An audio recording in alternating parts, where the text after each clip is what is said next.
Morning. Morning. What's up, Dad? Okay. Nice shirt. Huh? Man, you looking good. How was it, Dad? Okay. It's okay? Just Yeah. okay. All right. Always just okay.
We made it.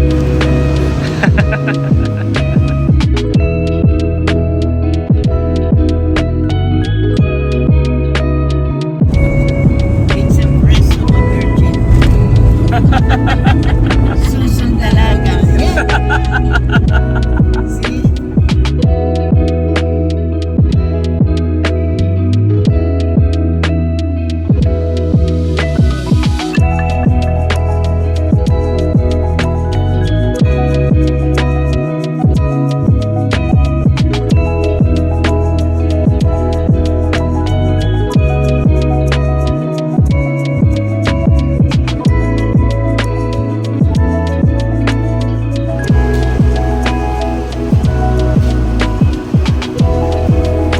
Okay.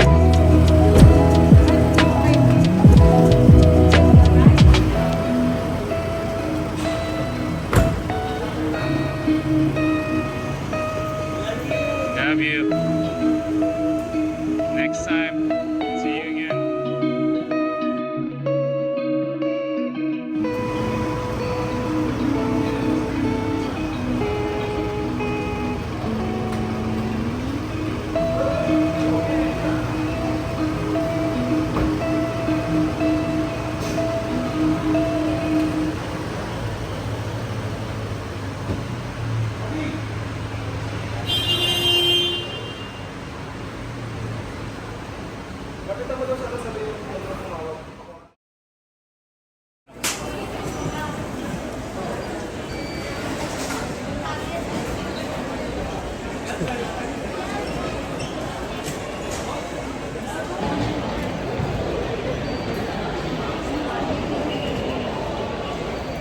The Manila traffic jam continues. So last meal. Gonna miss this. Does look a little sad though. Okay, here we go. Been looking for this.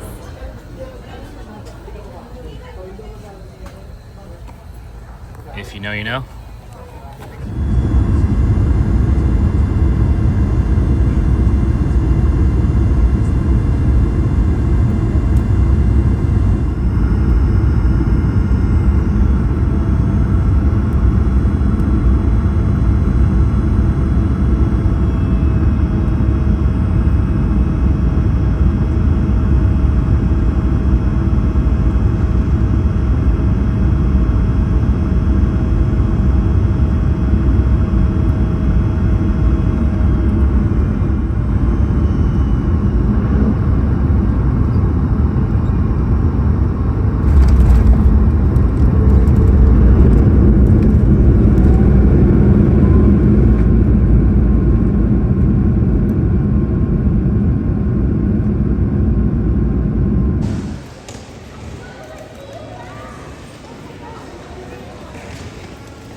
Uber's here.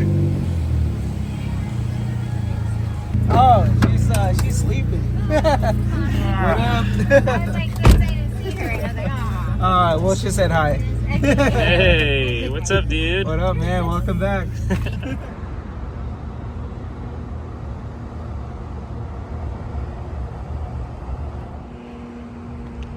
Finally back home to the States. Back to work. Been gone for about 10 days to the Philippines and back. Got the Integra here. Kind of get this thing ready for the track this weekend.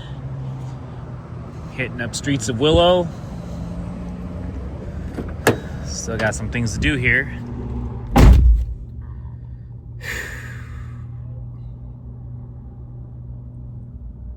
Well, you guys, we are, I guess, somewhat back to normal again. That was day one being back to work here. It is Monday afternoon. Just got back from the Philippines Sunday, midnight. So we did have like all of Sunday to just rest. Still a bit jet lagged, but it's all good. Should be getting back into the groove of things here soon enough. Get back to some regular sleeping schedule. It's been a lot, and I mean, that's an understatement. Like the whole going to the Philippines, it's all super unexpected. Basically what happened is I was at Auto Fashion. You saw the video. And the night after that event, I got the phone call about 12 or something like that. It was midnight, you know. And when you get that phone call from a family member, you know it's not going to be good. Some of you guys are already aware that my dad has had health issues. I've shared it on Instagram. I've talked about it. He suffered a major stroke. I believe it was 2003. I was still pretty young. I was probably in middle school at the time. I think maybe I was like 13 years old or something like that. And so up until that point, I had nothing but like my childhood memories with him. I'd visit him in the Bay Area. He lived in Daly City. And so growing up, I'd be there during the holidays. I'd be there during my summer breaks, and I would just spend a chunk of time there with him. And so, well, after the stroke, that changed everything. And he no longer had the same memory. He no longer had the same abilities. He lost a lot of his memory. And so I think at a young age, it was hard to deal with that. I didn't know where to put any of those feelings. Like, it's just a lot of confusion. A lot of time went by between me seeing him, maybe 10 years at a time. He was also going back and forth to the Philippines where he was being taken care of by the family there. And so there was just a whole chunk of time. I want to say in the time span of 20 years, it's been kind of an on and off relationship with my dad. Not to his fault at all. He's never done anything wrong. You know, he's just been dealing with his health issues. And so there's no one to blame. And so it's just been something that I've grown up with. It's been something that maybe has been normal to me, but it really isn't normal. You know what I mean? Like, when you grow up with it, you don't really know anything else. Of course, I've had my stepdad all this time, and so I'm thankful for that as well. But like, you know, your actual dad, like, it really isn't normal. But I think, you know, we do the most, we do the best that we can. And we just continue to live life. We continue to grow. We continue to learn. We just continue to push for our goals. And I think that's what I've been doing in this meantime. But I'm just thankful for the recent years that I've got to spend with my dad, that I got to rekindle that relationship and also really get to connect with my dad's side of the family. It was my first time visiting Olongapo. And, well, I have a chunk of family over there that I never got to meet. And so it was really something to be able to come back to my dad's hometown. Even though I've never been there, it still feels like home. And meeting some of these family members for the first time, well, it felt like I've known them my entire life. And so had an amazing time there. Wish I would have vlogged more of it, but again, it was kind of like, it's the time of mourning, and so it's really not the first thing on my mind. I'm gonna go and record stuff, although it did click to me that, you know what, maybe I should try to document some of it. You know, it'd be cool to, I guess there'd be some value in being able to look back on it, and also just looking back on the travels in between. And Olongapo is such a beautiful city. It's such a beautiful province. It's green. The weather just so happened to be perfect for the month of November there. It's breathtaking. And so I really wish I captured more footage of it. These few clips that I have in this video won't do it justice. But anyways, yeah, so that was the real reason why we went back to the Philippines, and it was such a short notice. It was so unplanned. And then basically what happened was I was at the airport. I posted a picture of my luggage, and I like put something like "see you soon" with the Filipino flag emoji. And after I posted that picture, I started getting messages from people in the Philippines, from some of you guys that are even watching, saying, hey, there's this event to check out, there's this event to check out. It just so happened that there was going to be a Manila Auto Salon, and so, I mean, I've been told about checking it out before. I just never thought I'd have this opportunity to do so, and so I was like, hey, you know what? Let's just make the most of this trip, you know what I mean? It's like, a part of me at first, like, I didn't really want to do anything. Like, I didn't think I was going to do anything car-related in the Philippines. I didn't think I was going to vlog anything. Figured I'd take some pictures. And then I figured, okay, maybe I should, like, hit up a couple of people, get a little meet going, especially if there's people that are following the channel over there, of course. So that's basically all I expected. But it just kind of turned into one thing. First, it was Manila Auto Salon, and then it was the USDM, and then it was the Meet Crew USDM / Exceed meet. And it just so happened that Yasu and Mikoto was like coming out to the Philippines, and it was the same time I'm there. And again, it's just all super crazy and very weird to me at the same time. It's like, it's just kind of like it's a weird time, man. Like it's a bit of an emotional roller coaster because, you know, we're still grieving, and it's still a hard time for me and the family. And I almost feel like it was wrong for me to go and do all this stuff. And then, but in some ways I do also look at it like, you know what? Maybe it's just something that, like, maybe my dad even planned it, like that I would have this chance to do all that, to meet a bunch of the people out there that are watching from the Philippines, to come back home, and to just experience that. And it was just it's such a supernatural experience.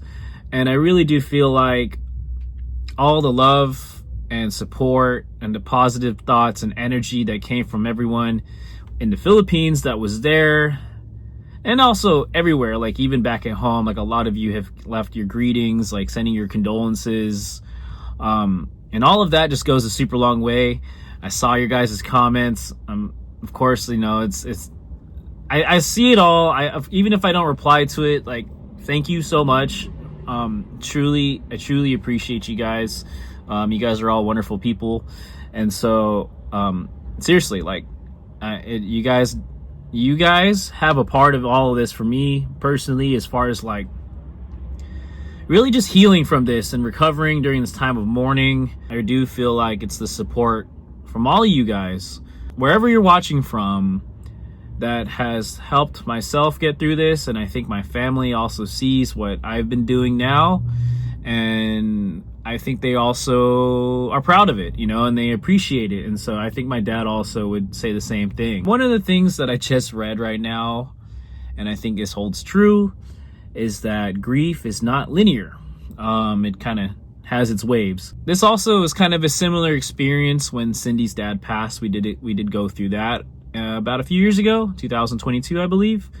And it was like, as soon as, you know, a family member passes, whether it's sudden or not, there's all sorts of things that happen. It's all kinds of planning. You're planning a memorial service. You're planning these family get-togethers. People are planning trips to go there, take time off of work, or maybe even still have to go to work and schedule around it. There's just a ton of planning that happen. And then there's like the logistics of like what happens with the stuff. And it's like, it's just a lot of planning, a lot of logistics. And it's like, you never really sit and just think about it, you know what I mean? Like, and it's not until, I suppose, everything is over and everybody's gone and it's quiet and you're by yourself, that it kind of just settles in a little bit. And so, again, grief is not linear. If this is if you're going through this right now, just know that, you know, it's going to come in waves. It's coming in waves for me in different ways. And it's just such a weird time because there's also so much already going on in my life before all this happened, getting ready for a track day this weekend at New Streets of Willow. And so it's like, after landing in the US from the Philippines and like trying to recover from jet lag, and then we got like 3 days of work here at the shop, and then we closed down for Thanksgiving, and then it's like prepping the Integra. Oh God. Yeah, I'm just gonna try to hang in there as best as I can.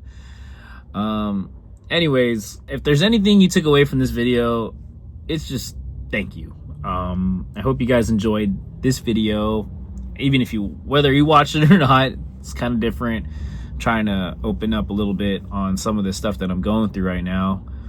And there's still so much more to come. I got a bunch more updates, life updates really, that's been in the works. Some of you probably already know about it, but I'll reveal it to you when the time comes. And so, yeah. Anyways, we're gonna get back to the content. I do have a bunch of more Philippines coverage going down, all the different places that we travel to, and I want to share that with you guys as well. There was a bunch more shops, a bunch more people that we got to meet, which, I mean, all of it was super dope, and so you definitely got to check that out as the time comes.